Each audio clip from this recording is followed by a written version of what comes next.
Hey guys, welcome back to the channel logic the code. मैं हूं rhythm Himani और इस वीडियो में हम पढ़ेंगे मॉड्यूल्स के बारे में कि मॉड्यूल्स क्या होते हैं, कैसे यूज़ करते हैं। और आने वाली वीडियोस में हम पढ़ेंगे कि खुद के मॉड्यूल्स में हम कैसे बना सकते हैं। तो सबसे पहले समझते हैं मॉड्यूल्स की ज़रूरत हमको कहाँ पड़ी। तो हमने बात की थी कि पाइथन एक ओपन सोर्स लैंग्वेज है। ओपन सोर्स यानी इसका कोड सबको अवेलेबल है, यानी लोग उसमें चेंजेस भी कर सकते हैं। तो मॉड्यूल्स क्यों होते हैं कि अपने को सब कुछ खुद से नहीं करना पड़े। यानी मान लो आपको कोई काम करना है, फॉर एग्जाम्पल अगर मैं आपको बोलूँ कि आपको किसी नंबर का स्क्वायर रूट निकालना है, क्योंकि प्रोग्राम है, प्रोग्रामिंग क्या है, मैथ्स से रिलेटेड ही है ज़्यादातर। तो जितने भी आपके जो मैथ्स में कॉमन चीज़ें होती है जो अपन जनरली करते हैं, स्क्वायर रूट हो गया, पावर निकालना हो गया, पाई की वैल्यू हो गई, ये सब क्या है पहले से लिखा हुआ है। तो मॉड्यूल्स में क्या होता है, प्री रिटन कोड होता है, यानी पहले से या तो पाइथन वालों ने खुद ने लिख के दिया है या फिर एक्सटर्नल मॉड्यूल्स भी डाल सकते हैं अपन, जो कि आप मैं जैसे लोग मतलब खुद के मॉड्यूल्स बना के भी ऐसे लोग भी डालते हैं कि हाँ हमने कुछ कोड लिखा है, आप इसको अपने प्रोग्राम में यूज़ कर सकते हो। तो यहाँ मॉड्यूल्स बहुत फ़ायदेमंद होते हैं।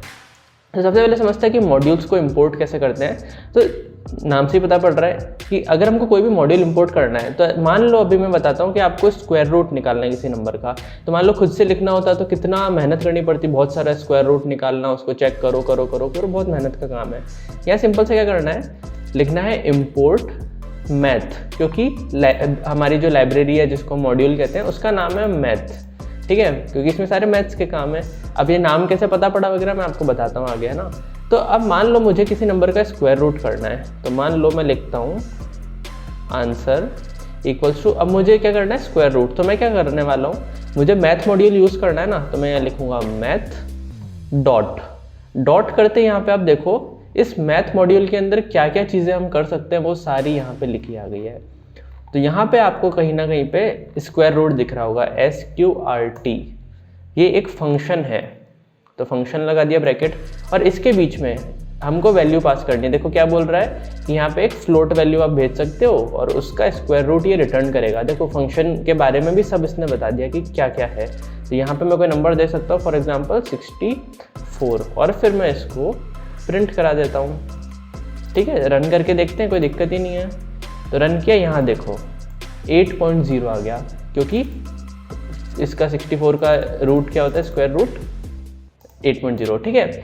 नेक्स्ट हम बात करते हैं कि और भी क्या क्या चीज़ें होती हैं मैथ में।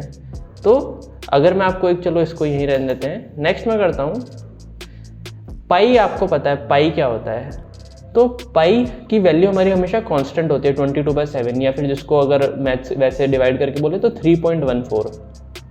तो यहाँ पे आपको दिख रहा होगा, थोड़ा नीचे जाओगे तो एक पाई दिख रहा होगा, मैथ.पाई। यहाँ पे देखो दो फर्क क्या है, कुछ के आगे यहाँ पे ऑरेंज सा बना हुआ है, कुछ के आगे बॉक्स बना हुआ है। तो ये जो ऑरेंज वाली वैल्यूज़ है ना, ये वैल्यूज़ है, यानी ये फंक्शन नहीं है। और ये बॉक्स जो बना हुआ है ये फंक्शन है, यानी इस फंक्शन में आपको कुछ वैल्यू पास करनी पड़ेगी। यहाँ पे पाई क्या है, कॉन्स्टेंट वैल्यू है, यानी अगर मैं इसको प्रिंट करा दूँ तो आप देखना इस पाई की वैल्यू ये देखो 3.14111, जितनी भी मतलब जो भी आगे तक है ये वैल्यू आ गई। तो ये चीज़ हमारे लिए कितनी इजी हो गई है मॉड्यूल से यूज़ करना, कि हमको ना पाई की वैल्यू याद रखनी है, ना हमको स्क्वायर रूट निकालने के लिए कुछ भी यूज़ करना है। एक और मॉड्यूल की बात करते हैं, ठीक है।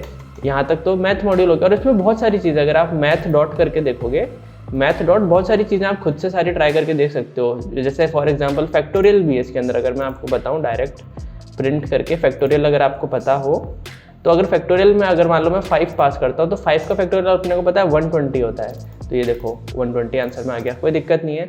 नेक्स्ट हम बात करते हैं यहाँ पे रैंडम मॉड्यूल की। वैसे पाइथन में बहुत सारे मॉड्यूल्स हैं, मैं आपको अभी लिस्ट दिखाऊंगा।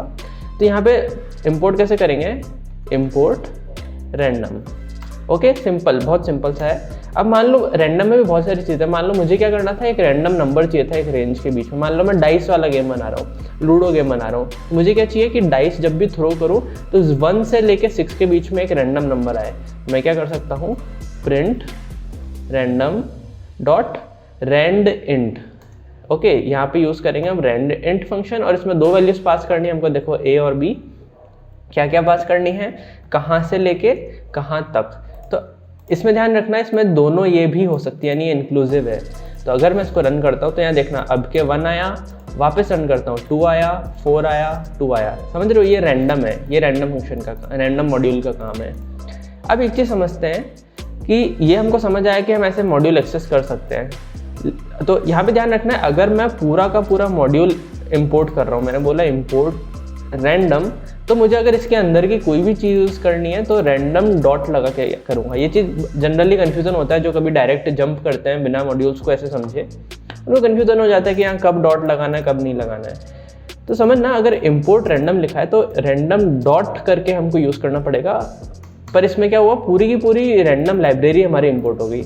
मान लो मुझे पूरी रैंडम से मतलब ही नहीं है, मुझे रैंडम का सिर्फ एक काम करना है, क्या, शफल वाला काम। तो यहाँ पे हम लिखते हैं फ्रॉम रैंडम, मैंने बोला है रैंडम से इंपोर्ट शफल। समझ रहे हो, यहाँ पे क्या किया था, पूरी की पूरी रैंडम लाइब्रेरी मैंने इंपोर्ट कर ली थी, यहाँ पे ओनली स्पेसिफिक एक शफल यूज़ किया है। तो अब मैंने क्या बोला, मैंने स्पेसिफाई कर दिया है कि भाई रैंडम लाइब्रेरी से शफल को ले आओ, तब मुझे बार बार रैंडम लिखने की ज़रूरत नहीं है।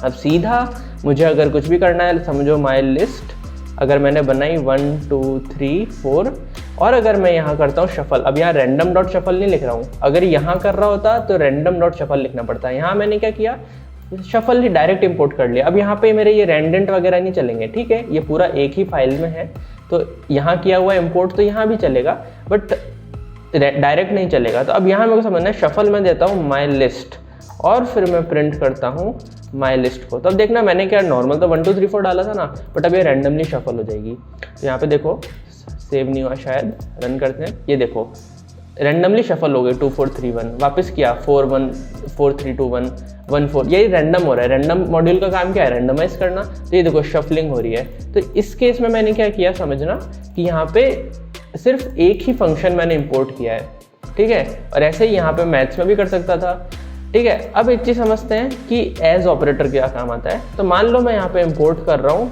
Import math.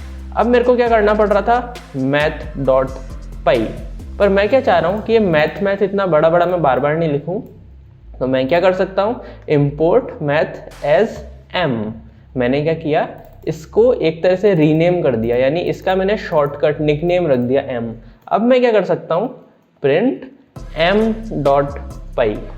समझ रहे हो, अब मैं जहाँ जहाँ मैथ लिखता था वहाँ मैं एम लिख सकता हूँ। तो ये भी टेक्निक हमको आनी चाहिए। अब ये देखो पाई की वैल्यू प्रिंट हो गई।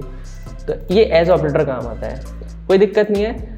मान लो मेरे को, अब जैसे मैंने यहाँ पे बताया था शफल इंपोर्ट किया है, मान लो मुझे एक नहीं 2 इंपोर्ट करने होते तो मैं सीधा कॉमा करके कर सकता था, कॉमा करके क्या, रैंडेंट। तो अब मैं यहाँ पे डायरेक्ट रैंडेंट भी यूज़ कर सकता हूँ, प्रिंट रैंडेंट। अब मुझे बार बार रैंडम डॉट रैंडेंट लिखने की जरूरत नहीं है, तो मैं यहाँ लिखता हूँ लाइक 5 से 10 के बीच में, तो कोई भी वैल्यू प्रिंट कर देगा। ये हमको समझ आ गया।